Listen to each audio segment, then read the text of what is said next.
ونصلی ونسلم علی رسول الکریم اما بعد فاعوذ باللہ من الشیطان الرجیم بسم اللہ الرحمن الرحیم۔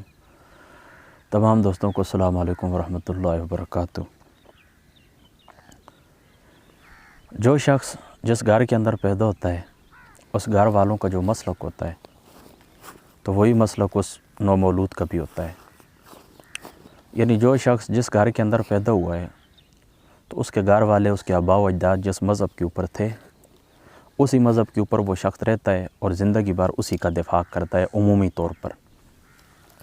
یعنی ایک شخص ہے وہ عیسائیت کے گھر پیدا ہوا ہے، اس کے جو گھر والے تھے وہ عیسائی تھے، کرسچن تھے، اب اس کا مسلک بھی عیسائیت ہے، پوری زندگی اس نے اسی کا دفاع کرنا ہے۔ ایک شخص مسلمانوں کے گھر پیدا ہوا ہے، پوری زندگی اس نے کیا کرنا ہے؟ مسلمان ہی رہنا ہے اور مسلمانوں کا دفاع کرنا ہے۔ اسی طریقے سے پھر مسلمانوں کے اندر جو فرقے ہیں، جو شخص جس فرقے کے اندر پیدا ہوتا ہے، مثال کے طور پر اہل تشیع ہیں، اب جو شخص ان کے گھر کے اندر پیدا ہوا ہے پوری زندگی وہ ان کا دفاع کرتا ہے۔ اسی طریقے سے جو مسلک دیوبند کے گھر پیدا ہوا ہے، اسی طریقے سے مسلک اہل حدیث ہے، مسلک بریلی ہے، جس کے گھر، یعنی آسان سی بات میں آپ کو بتاتا ہوں، جس گھر کے اندر آپ پیدا ہوتے ہیں اور ان کا جو مسلک ہوتا ہے وہی آپ کا بھی مسلک ہوتا ہے۔ لیکن کچھ لوگ ایسے ہوتے ہیں جو عقل کی بنیاد کے اوپر اور تعلیم کی بنیاد کے اوپر اپنا نظریہ چینج کر لیتے ہیں، اپنا مسلک چینج کر لیتے ہیں۔ یہاں پر ایک بہت بڑا سوال بھی ہے کہ ایک شخص ہے وہ کرسچن ہے، ان کے گھر پیدا ہوا ہے، وہ کہتے ہیں تین خدا ہے، لقد کفر الذین قالوا ان اللہ ثالث ثلاثہ، پوری زندگی وہ ان کا دفاع کرتا رہتا ہے۔ اس میں اس کا کیا قصور ہے؟ اسے تو حقائق چھپائے گئے ہیں، اس میں اس کا کیا قصور ہے؟ اس کا حساب کس بنیاد کے اوپر ہوگا؟ تو یہاں پر یہ بات بھی چلتے چلتے میں آپ کو بتاتا ہوں، یاد رکھیں کہ عقل کی بنیاد کے اوپر فقط توحید کا حساب ہوگا۔ یعنی کسی بھی گھر کے اندر آپ پیدا ہوئے ہیں وہاں پر اللہ تعالیٰ کے معاملے میں جو تصور پایا جاتا ہے تو عقل کی بنیاد پر صرف اور صرف اللہ تعالیٰ کی توحید کا حساب آپ لوگوں نے دینا ہے۔ یعنی ایک شخص اس نے اپنی عقل استعمال کی اور اس نے یہ جان لیا، کائنات کے اندر غور کیا، باقی معاملات کے اندر غور کیا، تعلیم حاصل کی، سرچ کیا، اور اس کے بعد اس نے یہ جان لیا کہ ہاں نہیں، کائنات کے اندر ایک ایسی ہستی ہے، ایک ایسا وجود ہے کہ جو ساری کائنات کے نظام کو چلانے والا ہے، اور وہ اللہ تعالیٰ کی ذات اقدس ہے۔ عقل کی بنیاد پر یہاں تک جس وقت پہنچ جاتا ہے، کیونکہ اللہ تعالیٰ نے انسانی فطرت کے اندر توحید رکھی ہے، یہ بات یاد رکھیں، کیونکہ جس وقت اللہ تعالیٰ نے عالم ارواح کو اکٹھا کیا تھا، سارے جہان، یعنی جتنے بھی آپ کو یہ مخلوقات نظر آتی ہیں، انہوں نے کیا کیا تھا؟ انسانوں نے، انہوں نے اللہ تعالیٰ سے عرض کیا تھا لست بربکم، اللہ تعالیٰ نے پوچھا تھا انسانی روحوں سے کیا میں تمہارا رب ہوں؟ انہوں نے کہا تھا قالوا بلا، ہاں اللہ تعالیٰ تو ہی ہمارا رب ہے۔ تو یاد رکھیں اللہ تعالیٰ کی توحید انسانی فطرت کے اندر شامل ہے، لہذا عقل کی بنیاد پر آپ نے توحید تک پہنچنا ہے۔ جو شخص توحید تک پہنچ گیا اس کی بخشش ہو جائے گی۔ باقی اگر حقائق اس سے چھپائے گئے ہیں، جتنے بھی معاملات ہیں جو عقل کی بنیاد پر نہیں جانے جا سکتے، باقی جو معاملات ہیں وہ عقل کی بنیاد پر نہیں جانے جا سکتے، لہذا ان کے اس کے ساتھ کسی قسم کا کوئی حساب کتاب نہیں ہوگا۔ یہ بات بس آپ لوگوں نے خاص طور پر یاد رکھنی ہے۔ اب آتا ہوں اصل بات کی طرف۔ بات کرنے کا مقصد یہ ہے کہ جو جس گھر کے اندر پیدا ہوتا ہے وہی مسلک اڈاپٹ کرتا ہے۔ اسی طریقے سے دیکھیں، میں بھی سنیوں کے گھر پیدا ہوں جن کو ہم لوگ یا آپ لوگ مسلک کے اہل سنت والجماعت بریلوی کہتے ہیں۔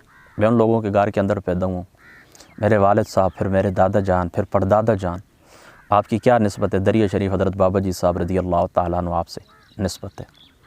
لیکن یاد رکھیں میں اس مسلک کے اوپر کاربند ہوں، لیکن اس وجہ سے نہیں ہوں کہ میرے جو آباء و اجداد ہیں وہ اس مسلک کو پروموٹ کرتے تھے یا اس راستے کے اوپر چلے ہیں لہذا میں بھی اسی کے اوپر ہوں۔ اس طرح کی بات نہیں ہے۔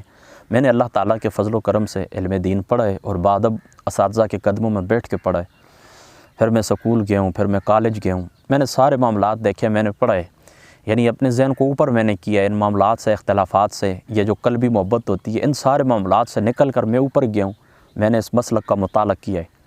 تو اس مسلک کے اندر مجھے چند عملی خرابیاں نظر آئی ہیں، عملی خرابیاں، لیکن اعتقادی طور پر ان کے اندر کوئی خرابی نہیں تھی، اس لیے میں نے اس مسلک کو قبول کیا ہے۔ عملی طور پر خرابیاں ہیں اور میں ان کے اوپر بولتا بھی رہتا ہوں، آپ لوگ اچھی طرح جانتے ہیں، لیکن اعتقادی کوئی خرابی بھی نہیں تھی۔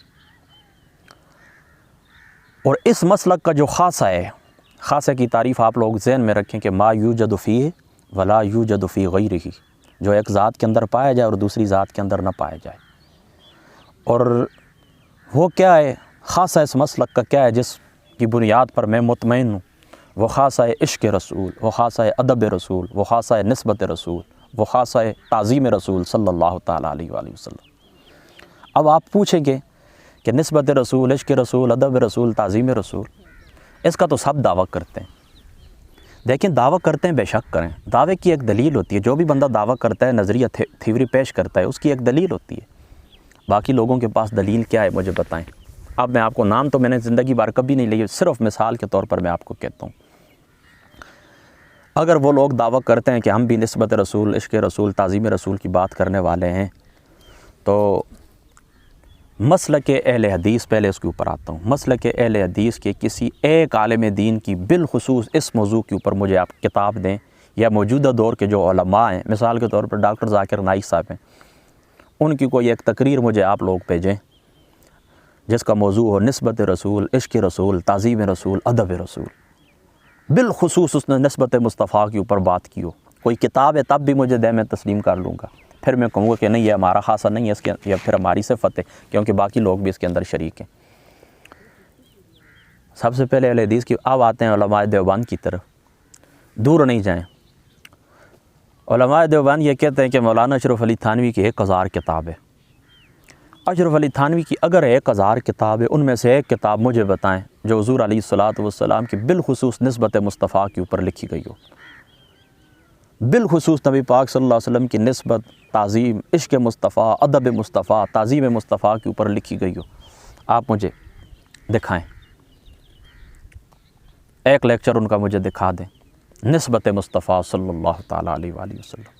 ہاں وہ آپ مجھے نہیں نشر و طیب دیکھیں جی، اس نشر و طیب میں نے دیکھی ہوئی ہے، نشر و طیب کے اندر حضور پاک کی نورانیت کی گفتگو یا سیرت کی جو گفتگو، وہ بات میں نہیں کر رہا، اور اس کے اندر کوئی بات غلط بھی نہیں ہے۔ نشر و طیب میں نے دیکھی ہے، اس کا حوالہ آپ لوگ مجھے نہیں دے سکتے۔ میں کہتا ہوں بالخصوص نسبت مصطفیٰ کے اوپر آپ لوگ مجھے دکھائیں۔ چلو اتنا ہی کافی ہے، باقی کے اوپر جانے کی ضرورت نہیں ہے۔ ہاں اب ایک بات میں کرتا ہوں کہ پھر میں نے جس مسلک کو قبول کیا ہے اس کے اوپر نام آپ لیں، کتابیں اتنی تعداد میں آپ کو دکھاؤں گا۔ میں آپ کو گارنٹی دیتا ہوں، آپ اعلیٰ حضرت فاضل بریلوی رضی اللہ تعالیٰ عنہ آپ کا صرف اور صرف آپ فتاوی رضویہ شریف 30 جلدوں کے اوپر آپ وہ ملاحظہ کریں، اگر اس کے اندر تعظیم مصطفیٰ، ادب مصطفیٰ، عشق مصطفیٰ، اس کے سوا کوئی بات آپ کو نظر آئی تو مجھے آپ بتا دینا۔ بے شک آپ فقہی جو مسائل انہوں نے لکھے ہیں، ظاہری سی بات ہے کہ فتاوی فقہی مسائل کے اوپر ہی ہوتا ہے، آپ بے شک ان کے جو فتاوی جاتے ہیں فقہی مسائل، اس کے اندر بھی اگر آپ کو نسبت مصطفیٰ نظر نہ آئی تو جو سزا چور کی وہ سزا میری۔ پھر آپ اس طرح کریں، بالخصوص ایک کتاب کی طرف میں آپ کی رہنمائی کرتا ہوں، 100 سے زیادہ دکھاؤں گا، ایک کتاب کی رہنمائی کرتا ہوں صرف میں، کہ آپ الامن والعلا، سبحان اللہ، تقریباً 400 احادیث مبارکہ صرف اور صرف اس موضوع کے اوپر کہ نبی پاک صلی اللہ تعالیٰ علیہ وآلہ وسلم کی ذات اقدس کو اللہ تعالیٰ نے دافع البلا، بلاؤں کو دفع کرنے والا، نسبت مصطفیٰ کے اوپر صرف یہ کتاب آپ پڑھ لیں، کسی بھی طور پر آپ کو سوال کرنے کی ضرورت پھر نہیں پڑے گی۔ ضرورت ہوئی تو باقی بھی میں انشاءاللہ تعالیٰ حاضر ہوں، لیکن صرف آپ یہ کتاب پڑھیں۔ یہ تو ہو گئی نا حضرت فاضل بریلوی رضی اللہ تعالیٰ عنہ آپ کی بات۔ اب نچلی سطح کے اوپر آئیں، موجودہ دور کے اندر آتے ہیں۔ میں آپ کو سینکڑوں خطبات اپنے استاد جی قاری اظہر محمود ازہری صاحب کے بالخصوص اس موضوع کے اوپر سنا سکتا ہوں۔ سینکڑوں خطابات میں صرف اور صرف نسبت مصطفیٰ، مقام مصطفیٰ، عشق مصطفیٰ، تعظیم مصطفیٰ، ادب مصطفیٰ کے اوپر مفتی محمد حنیف قریشی صاحب جو میرے استاد جی ان کے دکھا سکتا ہوں، اور پروفیسر ڈاکٹر طاہر القادری صاحب کے آپ کو دکھا سکتا ہوں۔ پھر اسی طریقے سے اسماء مصطفیٰ اور دیگر جو ان کی کتب طاہر القادری صاحب کی، وہ میں پیش کر سکتا ہوں۔ تو اب میرا جو دعوت تھا روز روشن کی طرح آپ کے اوپر یہاں ہو گیا کہ اس مسلک کا خاصہ ہے تعظیم مصطفیٰ، عشق مصطفیٰ، ادب مصطفیٰ، نسبت مصطفیٰ، یہ خاصہ ہے ہمارا، اور یہی وجہ ہے کہ ہم مطمئن ہو گئے، اور اللہ تعالیٰ کی ذات اقدس سے یہی دعا ہے، ہم یہ عقیدہ رکھتے ہیں کہ یہ ساری کائنات اللہ تعالیٰ نے صدقہ حضور نبی پاک صلی اللہ تعالیٰ علیہ وآلہ وسلم کا 18,000 جان اللہ تعالیٰ نے محمد مصطفیٰ صلی اللہ تعالیٰ علیہ وآلہ وسلم کے صدقے پیدا کیے۔ مستدرک الحاکم کو آپ اٹھا کر دیکھ لیں، وہ جو حدیث مشہور وسیلے والی کہ حضرت آدم نے حضور علیہ الصلاۃ والسلام کا وسیلہ پیش کیا، اس کے آخر میں کیا آتا ہے؟ لولا محمد ما خلقتک، اگر اے آدم محمد مصطفیٰ کو پیدا نہ کرتا تو پھر تجھے بھی پیدا نہ کرتا۔ اور حضرت آدم کون ہے؟ ابو البشر، ابو الاجساد۔ بشریت کا آغاز کن سے ہوا ہے؟ آپ کی ذات اقدس سے ہوا ہے، تو ان کی پیدائش ہی نہ ہوتی اگر ذات مصطفیٰ کو پیدا نہ کیا جاتا۔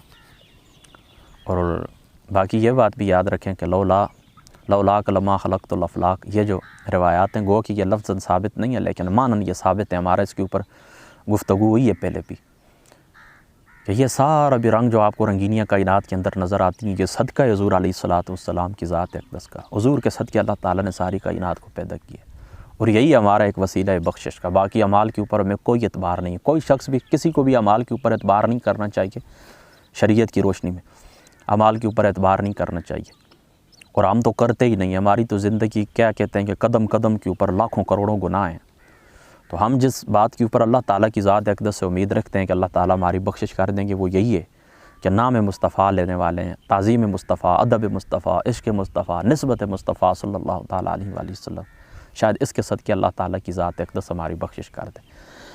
بات لمبی ہو گئی، اللہ تعالیٰ عمل کی توفیق عطا فرمائے۔ السلام علیکم۔